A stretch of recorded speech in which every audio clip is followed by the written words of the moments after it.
Imagine this scenario. You're in a shopping mall, and while you're there, there's a machine recording every store you enter and every product that you look at and every product that you buy. You go into a bookstore. The machine records every book you purchase and every book you peruse.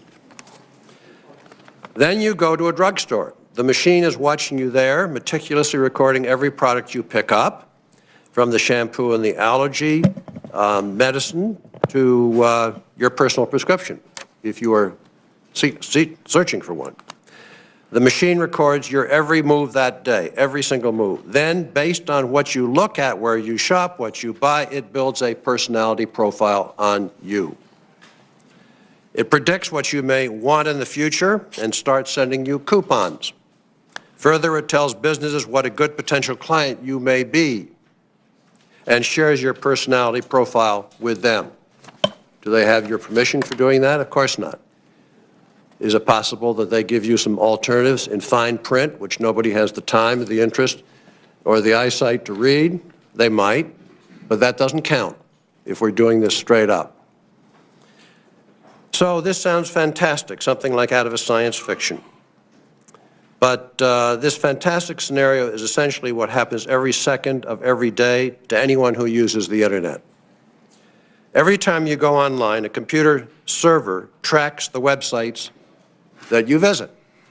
When you send or receive an email, the computer may scan the contents of that email.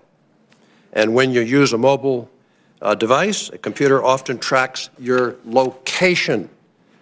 Very interesting, your location, where you are.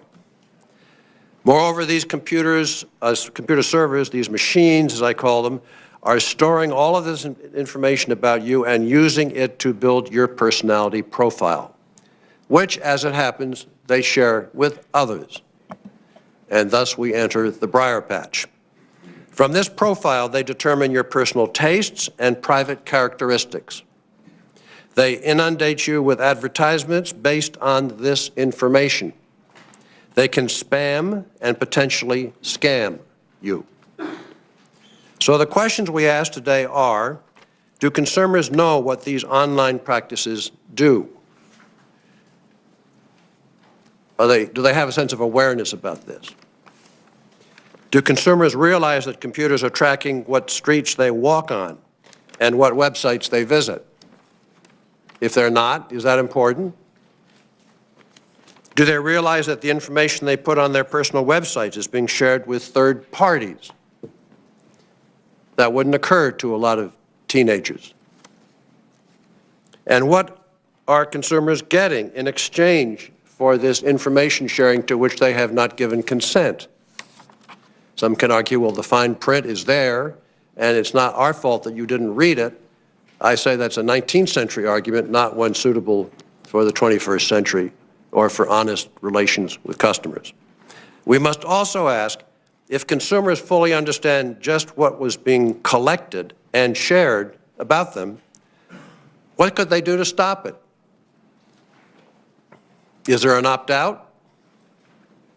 Is it in fine print? Is it visible? Do they have this choice to stop it?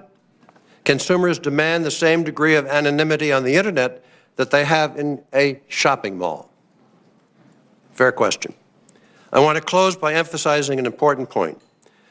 The consumer I'm concerned about is not a savvy computer whiz-kid.